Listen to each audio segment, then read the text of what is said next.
Je pense que vous êtes intéressés par ça, j'imagine, j'espère. Parce qu'avoir le soutien de Dieu dans notre vie, c'est quelque chose d'extraordinaire. Et lui ne demande que ça, à nous soutenir dans toutes nos actions et au quotidien en plus. Donc c'est merveilleux. Quand mes enfants étaient petits, j'avais l'habitude je chantais de temps en temps, mal d'ailleurs, parce que je chante mal, mais bon. Le chant des marionnettes, ça vient ainsi, font les petites marionnettes. Et la chanson se termine, je crois, par font 3 petits tours et puis s'en vont.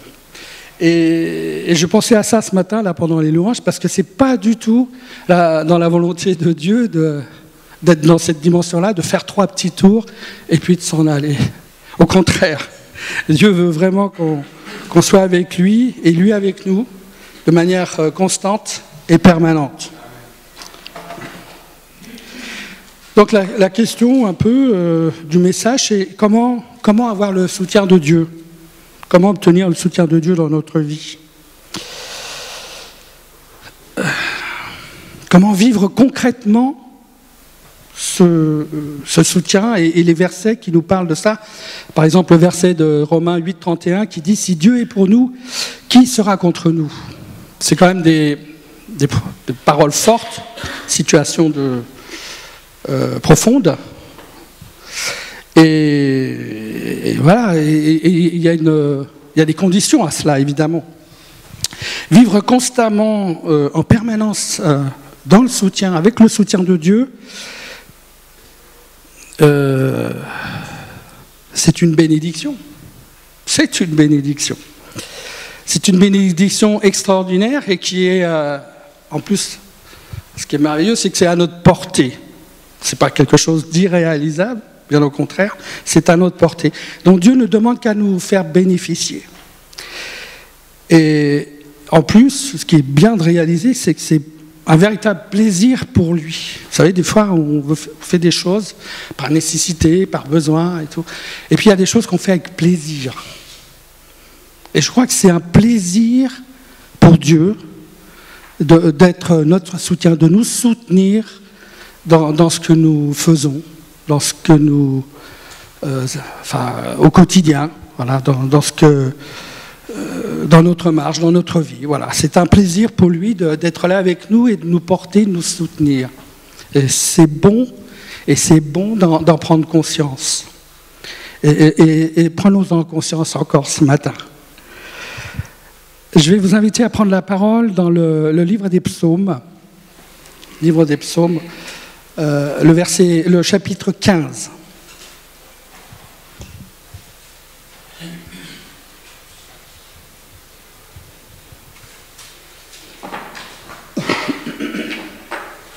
Je vais essayer de ne pas être trop long quand même. Hein. Pour ça, je mets ma montre sur le pupitre. Anthony nous disait tout à l'heure la confidence que je lui ai faite là, au début du culte, mais lui aussi, j'en profite, il m'en a fait une aussi là, à l'instant, il me disait « Est-ce que je ne parle pas trop ?» Voilà. Je dis « Non, ne t'inquiète pas mon frère, tu ne parles pas trop. » Les paroles données avec le cœur et une soumission à l'Éternel sont toujours bienvenues. Donc le psaume 15. Ce psaume, je vais peut-être à moins que quelqu'un veuille le lire, qui souhaite le lire, d'une voix forte. Monica, tu as été la première, alors vas-y, à toi l'honneur. Veux-tu le micro ?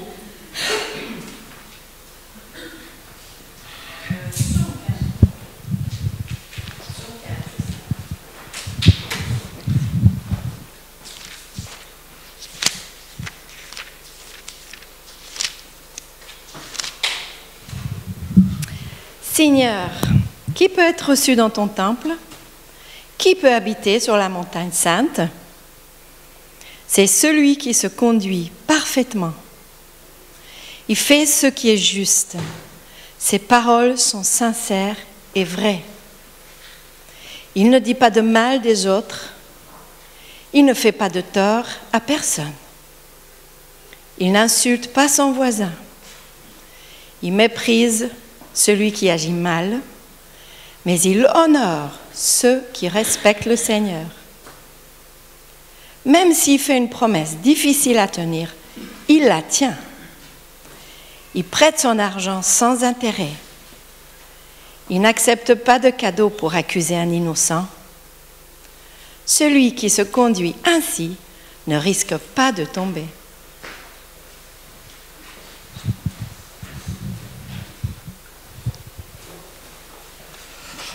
Donc vous voyez toutes les conditions, il y en a beaucoup, mais elles sont toutes parfaites et excellentes.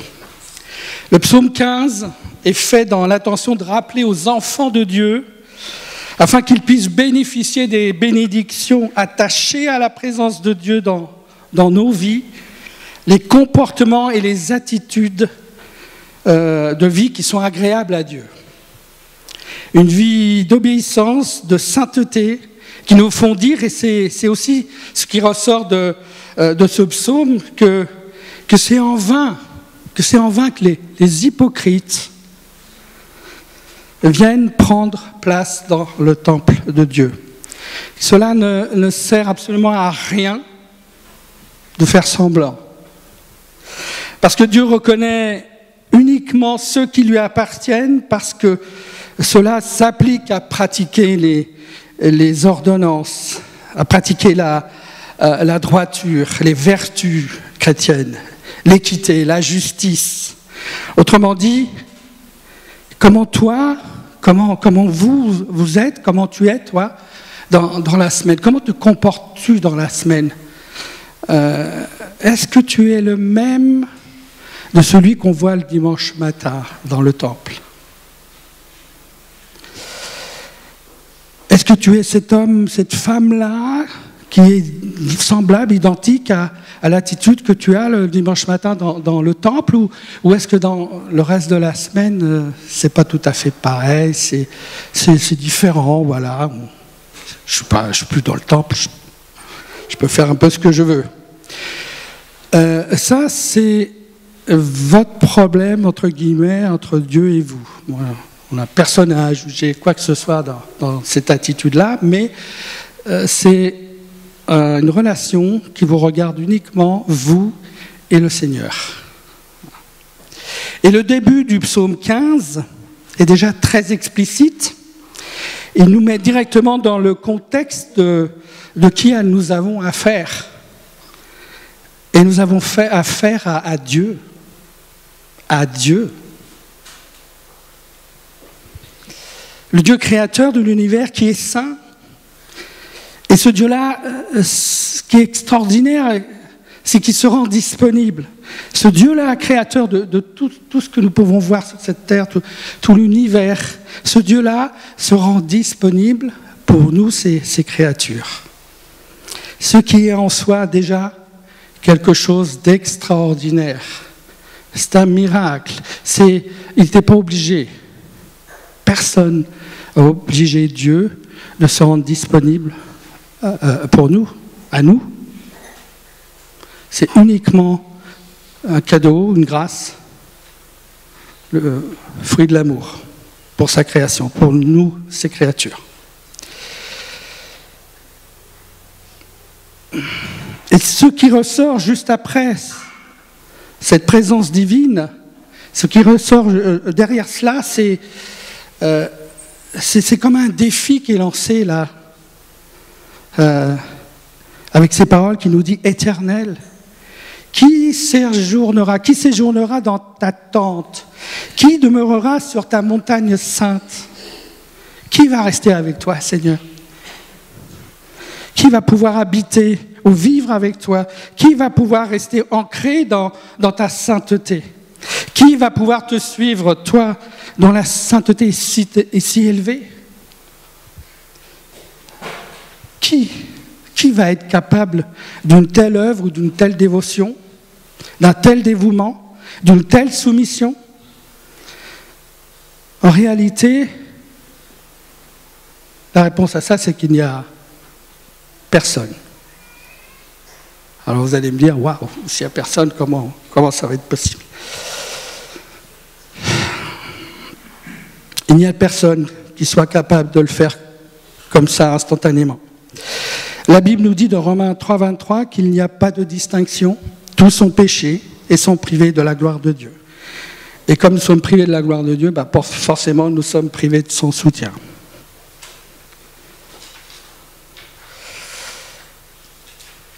Et il y a un fait quand même important dans ce psaume 15, et je crois que vous le savez, pour ceux qui connaissent bien la parole, que celui-là même qui a écrit ce psaume, il en a écrit beaucoup, le roi David.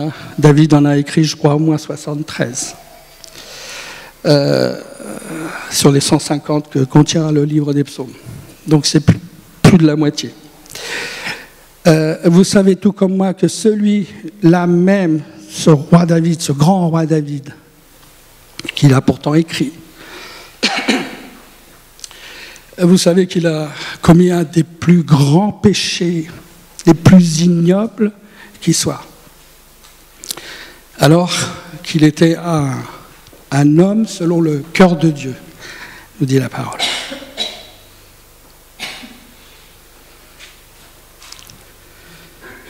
Alors oui, c'est un fait. David a péché. Et il a péché même gravement.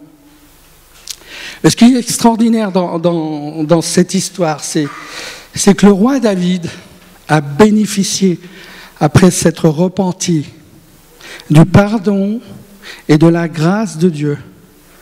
Alors que nous sommes là dans l'Ancien Testament, ce qui démontre bien la profondeur, la profonde nature de Dieu, qui est celle de pardonner et de faire grâce à tous ceux qui se repentent. Quel que soit, et c'est extraordinaire, quelle que soit la gravité de leur péché. Alors quand on réalise la profonde nature de Dieu, ce n'est pas étonnant qu'il a voulu donner son propre fils pour pardonner nos fautes. Parce que c'est dans sa nature profonde de vouloir nous pardonner, à condition évidemment qu'il y ait une véritable repentance. Parce qu'encore une fois, il n'y a pas de place pour les hypocrites dans le temple de Dieu ou dans le royaume de Dieu.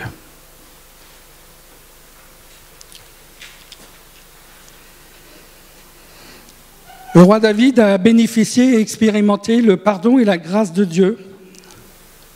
Toute sa vie l'a démontré. Et je ne sais pas à quel moment, je n'ai pas fait les recherches, et puis bon, ce n'était pas le but non plus, j'avais pas mal de choses à faire, donc je n'ai pas pris le temps de regarder, et puis ça ne change pas grand-chose de toute façon. Je ne sais pas à quel moment, quand il a écrit le psaume 15, je ne sais pas s'il l'a écrit avant ou après le péché commis avec Bathsheba et le meurtre, l'assassinat, c'est même pas un meurtre, c'est un assassinat, c'est-à-dire que c'était prémédité, c'était calculé, de son mari Uri. S'il l'a fait avant, cela prouve que Dieu tient ses promesses de pardon, de guérison et de restauration. C'est ni plus ni moins que ça. Et s'il l'a écrit après, cela démontre combien est énorme l'amour et la grâce, la véracité du pardon de Dieu pour ses enfants. Et ça doit être un émotif pour nous, ça doit être quelque chose que nous devons avoir présent dans nos cœurs et dans notre esprit, que Dieu est capable de pardonner les pires choses à partir du moment où nous lui demandons pardon. Et David en est une preuve extraordinaire. David savait de quoi il parlait quand il a écrit ce psaume 15.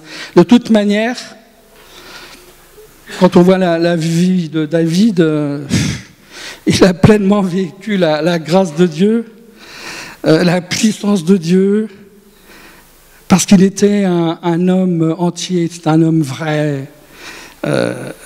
Il était, comme le dit la Bible, l'homme selon le cœur de Dieu, c'est-à-dire, voilà, il venait sans retenue, enfin, avec véracité, avec avec simplicité de cœur, sans rien cacher. Voilà, il se dévoilait complètement à Dieu.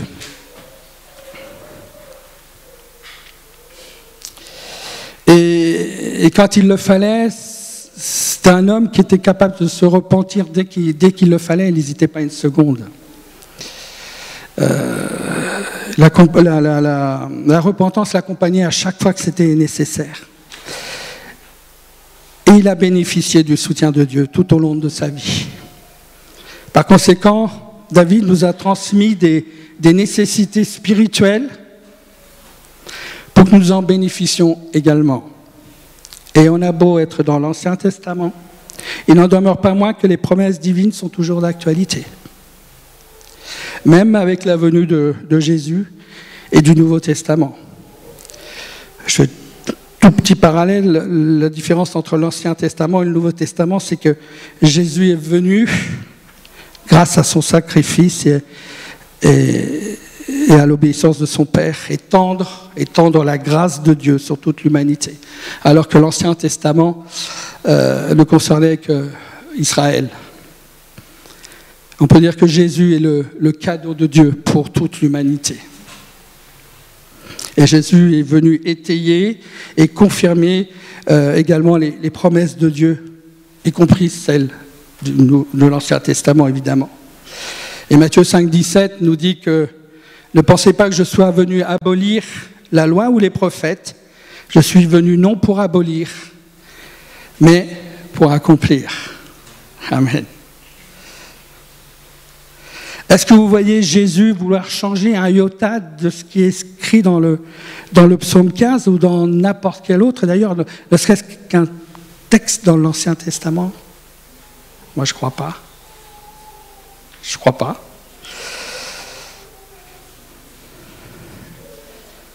Le psaume 15 est une véritable porte qui s'ouvre pour chacun de nous, nous indiquant les nécessités spirituelles afin d'obtenir le soutien de Dieu pour chacune de nos vies.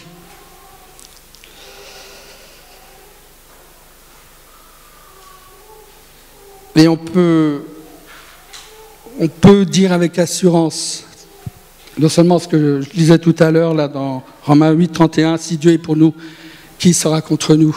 Quand nous avons cette prise de conscience du soutien de Dieu dans nos vies, qui sera contre nous si Dieu est pour nous? Et Hébreux 13, 6 aussi qui nous dit, c'est pourquoi nous pouvons dire avec courage, le Seigneur est mon secours, je n'aurai pas de crainte. Que peut me faire un homme? Alors un homme, oui, peut nous faire du mal, c'est vrai, mais aucun homme n'aura le pouvoir de vous enlever le soutien de Dieu, si vous l'avez accepté.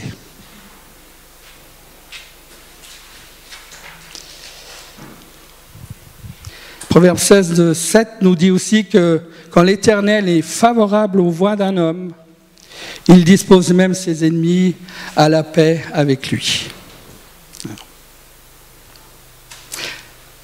Le psaume 15 nous enseigne deux choses essentielles pour obtenir le soutien de Dieu.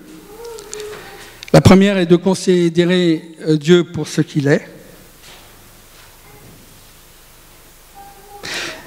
Il est Dieu. Et parce qu'il est Dieu, il est au-dessus de tout. Et parce qu'il est au-dessus de tout, il doit avoir la première place dans notre vie. Alors, la question est toute simple.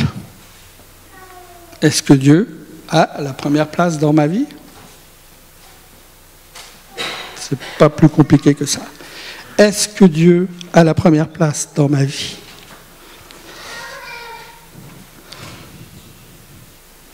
Le second est que, après l'importance donnée à notre Créateur et à son amour pour nous, les êtres les plus importants de toute la création de Dieu, c'est nous. Les êtres les plus importants après Dieu dans la création, c'est nous.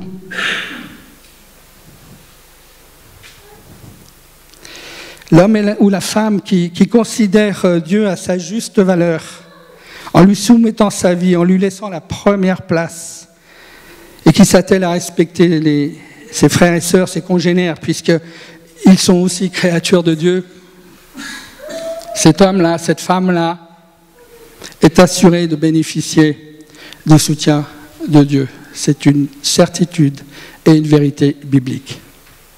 Amen. Mais alors vous allez me dire, mais c'est tellement dur de suivre Dieu dans sa perfection. Même David, qui a pourtant écrit le psaume, lui-même n'y est pas parvenu. Comment nous, on peut faire une telle chose?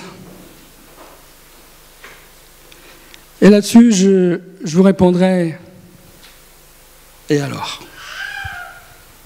Et alors? Même si David n'y est pas parvenu. Est-ce que pour autant cela veut dire que toi, tu ne vas pas y arriver?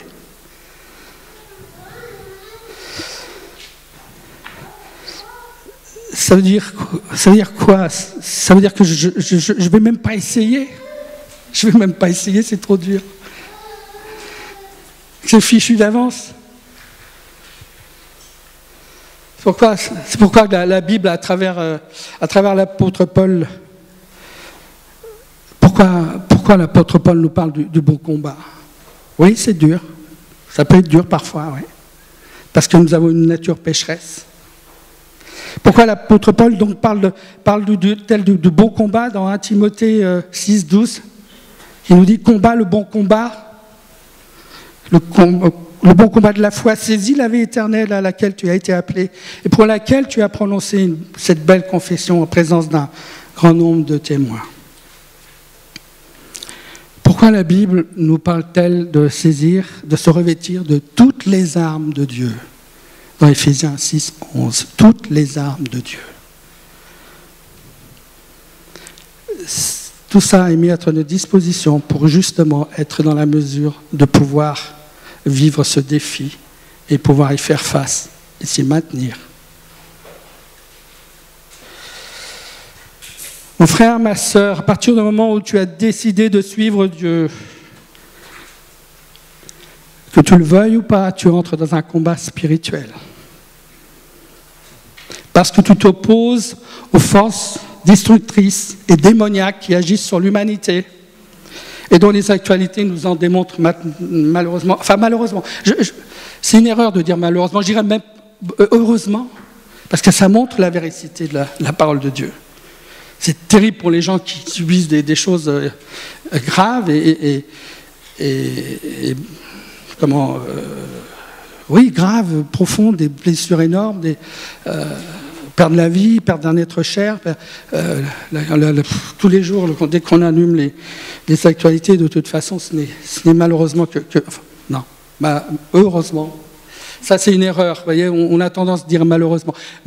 Pour les personnes qui subissent ces choses-là, c'est terrible. Mais pour nous qui voyons la lumière, la véracité de la parole de Dieu, c'est des choses qui sont réelles. Et c'est là qu'on voit la véracité de la parole de Dieu, que les forces du mal, les esprits démoniaques, c'est réel, ça existe et ça se manifeste sur l'humanité.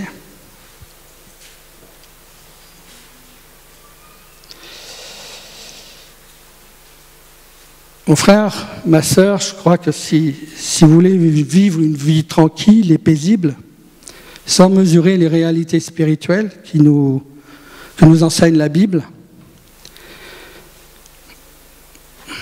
je crois qu'il va se passer des choses. Il y a une histoire, c'est Luc 8, 22. Il ne se passera pas grand-chose. 8, 22, Luc. Un jour, Jésus monta dans une barque avec ses disciples. Il leur dit « Passons sur l'autre rive » et ils partirent. Pendant qu'ils naviguaient, Jésus s'endormit. Voilà, je m'arrête là. Pendant qu'ils naviguaient, Jésus s'endormit. Frère, Peut-être que quand Jésus s'est manifesté à toi et qu'il t'a dit dans son ensemble, dire passons dans l'autre rive, il y a toute l'image de passer dans la vie du monde des ténèbres au monde des lumières, où ça peut faire aussi référence à, pourquoi pas, à la vie éternelle, passons dans l'autre rive, de l'autre côté. Il y a toute cette dimension-là spirituelle dans cette histoire. Enfin, c'est une image, bien sûr. Et tu as dit oui, et tu étais heureux de le faire, et Jésus navigue avec toi, il est dans ta barque, tu navigues tous les jours, ta vie au quotidien. Tu t'affaires, parce que c'est ce qui s'est passé là. Pierre et les autres pêcheurs, ils étaient là dans la barque, chacun était affairé à ce qu'il faisait, et personne ne prêtait attention à Jésus, ils l'ont laissé un petit peu dans son coin, et Jésus s'endormit. Parce que personne n'était là, près de lui, chacun était occupé à faire ce qu'il devait faire. Et peut-être que dans ta vie aujourd'hui, c'était un peu comme ça. Tu es affairé, tu sais ce que tu as à faire, donc tu fais, et tu sais que Jésus est là, tu sais ce qu'il t'a proposé, tu sais qu'il est là, vivant, et il est là avec toi, mais tu ne t'occupes pas de lui, parce que tu es pris dans ton quotidien, et voilà, et ben Jésus finit par s'endormir. Et peut-être que Jésus s'est un peu endormi dans ta vie en ce moment.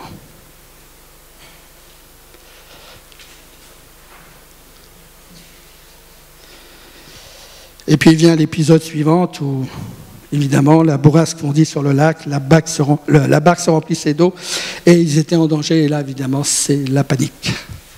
Voilà. Et les tempêtes dans la vie, c'est pas ce qui va nous manquer. Prévenir vaut mieux que guérir. C'est peut-être bien que les bons de ne pas laisser Jésus s'endormir dans nos vies. Quel Dieu voulez-vous? Moi, je ne veux pas d'un Dieu qui s'endort dans ma vie. Je ne veux pas d'un Dieu que j'ai laissé par ma faute s'endormir dans ma vie. Pour le simple fait que j'ai besoin de lui, tout simplement. J'ai besoin de lui. J'espère que c'est aussi votre cas. Et si j'ai compris quelque chose à la parole de Dieu, il ne me semble donc pas que le fait de laisser Jésus s'endormir dans sa vie soit la meilleure manière d'obtenir son soutien.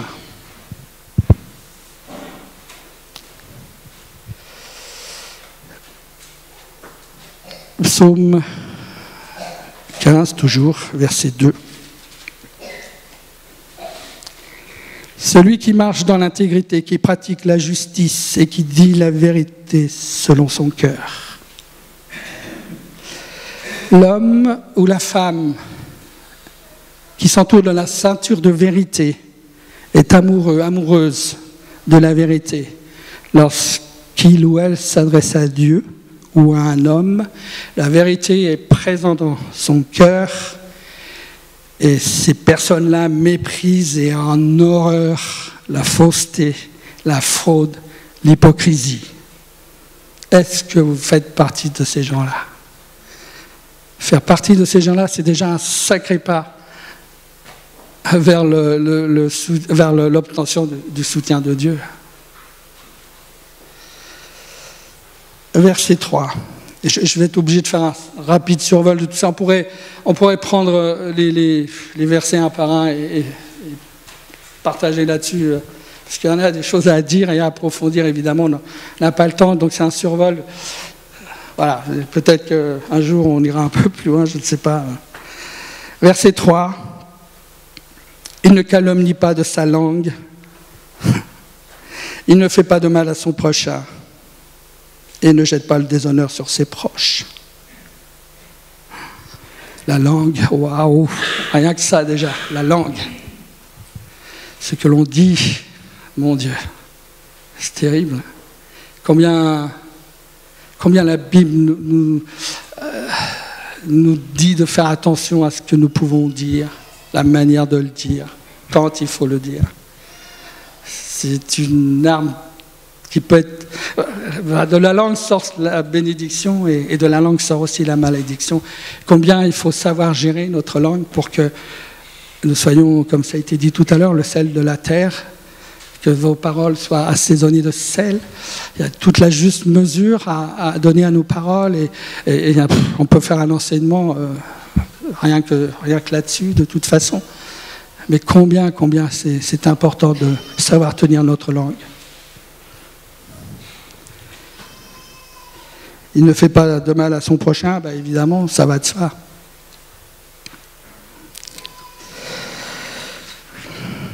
Et ne jette pas le déshonneur sur ses proches.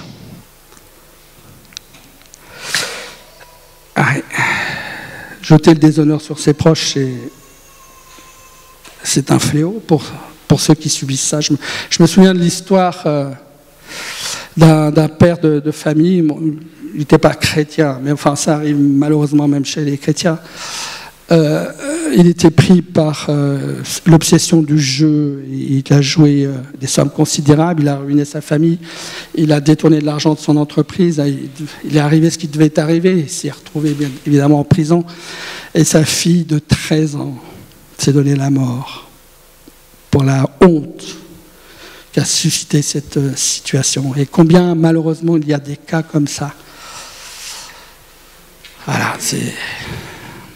Attention à nos actions, évidemment, c'est des choses qui vont de soi, c'est complètement important de faire attention à nos voix, de veiller sur nos voix, comme le dit la Bible. Verset 4, « Il repousse celui qui est méprisable à ses yeux, mais il honore ceux qui craignent l'Éternel. »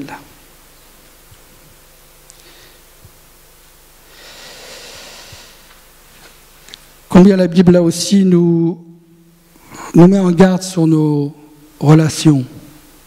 Ouais, ça fait partie des choses sur lesquelles on doit veiller. Faire attention aux personnes que nous fréquentons, même s'ils sont créatures de Dieu. Comme Anthony disait tout à l'heure, créatures, oui, mais pas enfants. Donc, voilà. Faisons attention à qui nous fréquentons. Ce n'est pas les versets qui manquent dans la parole par rapport à ça. Corinthiens 5, verset 6, il s'agit de l'histoire dans l'Église où un des membres de l'Église a comme femme la femme de son père. Vous voyez, c'est... Il n'est pas beau votre sujet de gloire, ne savez-vous pas qu'un peu de levain fait lever toute la pâte, nous dit la parole. Proverbe 3,31 nous dit aussi « Ne sois pas jaloux de l'homme violent et ne choisis aucune de ses voies. » Ne choisis aucune de ses voies. Car l'Éternel a en horreur l'homme pervers, mais son intimité est pour les hommes droits. Proverbe 7,29 l'homme violent séduit son prochain. Il le fait marcher dans une voie qui n'est pas bonne. Des versets très explicites sur le fait de veiller à nos relations. 1 Corinthiens 15,33 ne vous y trompez pas, les mauvaises compagnies corrompent les bonnes mœurs. La suite du verset dit, mais il repousse celui qui est méprisable à ses yeux. Il le repousse. Il ne lui fait pas de mal, il l'évince, il l'écarte de sa vie. Mais il honore ceux qui craignent l'Éternel. Un tel homme, une telle femme,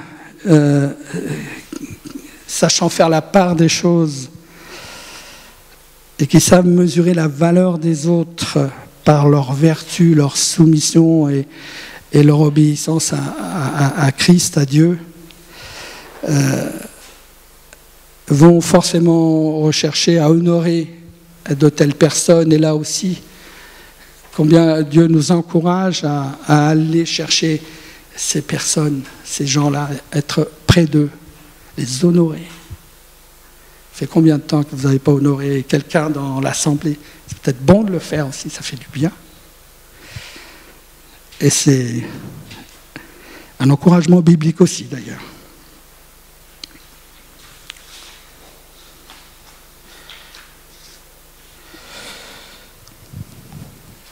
Il ne se rétracte pas s'il fait serment à son préjudice. Et là, on touche tout le domaine des responsabilités face à nos engagements et à notre témoignage. On pourrait assimiler ça au bouclier de la foi dans Éphésiens 6, que je lisais tout à l'heure, qui fait que nous ne reculons pas ou nous ne désistons pas de nos engagements ou de nos responsabilités, quel que en soit le prix à payer, parce que nous marchons avec Dieu. Dieu ne peut qu'honorer un tel comportement.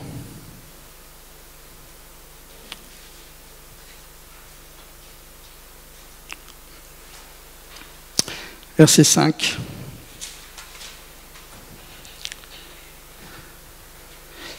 Il ne prête pas son argent à intérêt et il n'accepte pas de présent contre l'innocent. Ça veut dire évidemment qu'il ne profitera jamais de quelqu'un de plus faible que lui.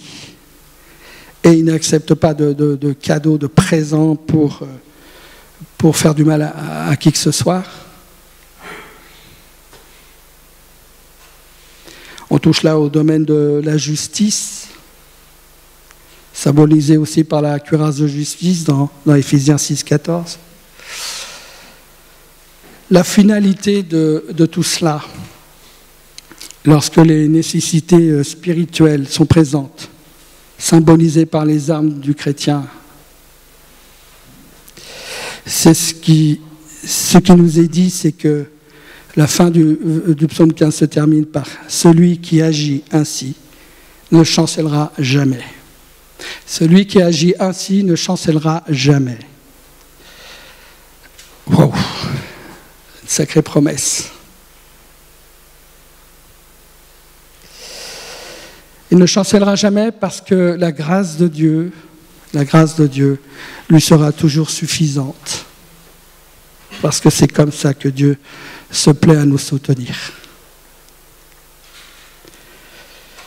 Le roi David est un sacré exemple dans ce domaine-là, dans le domaine du soutien, parce que Dieu ne l'a jamais laissé tomber. Pourtant, il a connu des périodes horribles, terribles, des périodes de profonde dépression, des périodes où il était vraiment très profondément en danger de mort.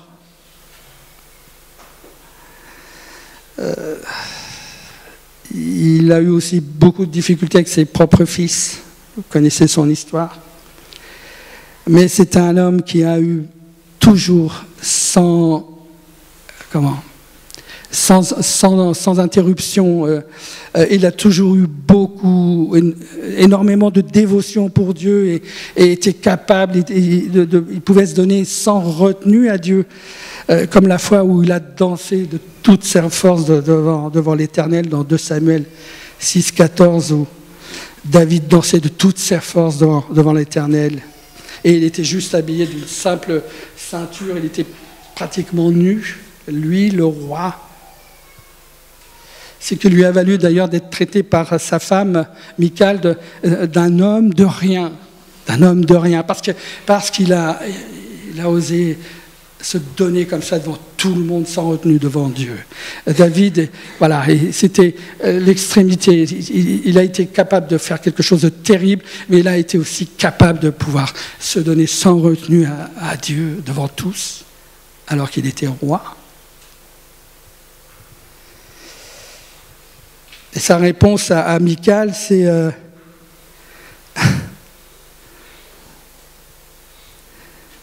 c'est que j'ai dansé, c'est devant l'Éternel que j'ai dansé. C'est ça qu'il a dit. C'est devant l'Éternel que j'ai dansé. Et rien d'autre n'avait d'importance. Y compris le fait d'être roi. Et ça n'avait pas d'importance parce qu'il savait que s'il était roi, c'était grâce à Dieu. Sa bénédiction n'a pas pris la première place. Il savait rendre la première place à Dieu.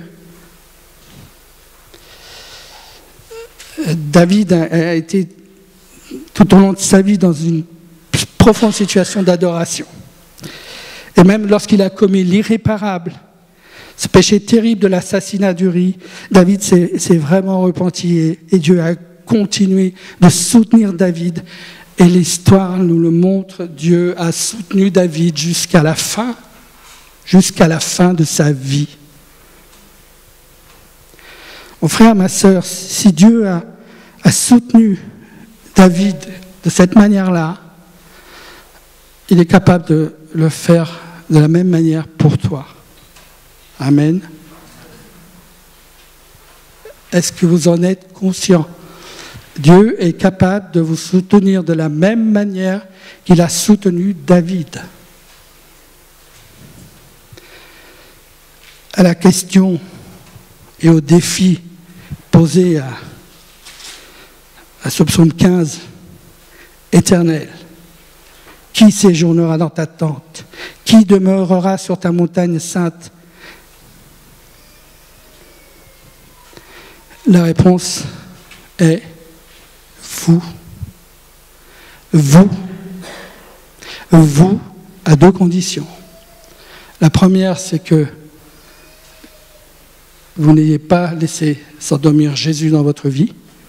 Et la deuxième, c'est de vous revêtir de toutes les armes du chrétien qui sont à notre disposition pour être dans la marche avec Dieu, dans le soutien, dans le combat face aux forces destructrices, parce que lorsqu'on marche avec Dieu, forcément on va être confronté à ces forces démoniaques. C'est une vérité biblique et on voit malheureusement, c'est pas un jugement, c'est juste un encouragement. On voit trop de chrétiens laxistes, je suis désolé, trop de chrétiens se laissent faire, trop de chrétiens acceptent le compromis, trop de chrétiens ne se taisent, on détourne les choses. Non. Il y a les armes spirituelles à prendre et à utiliser.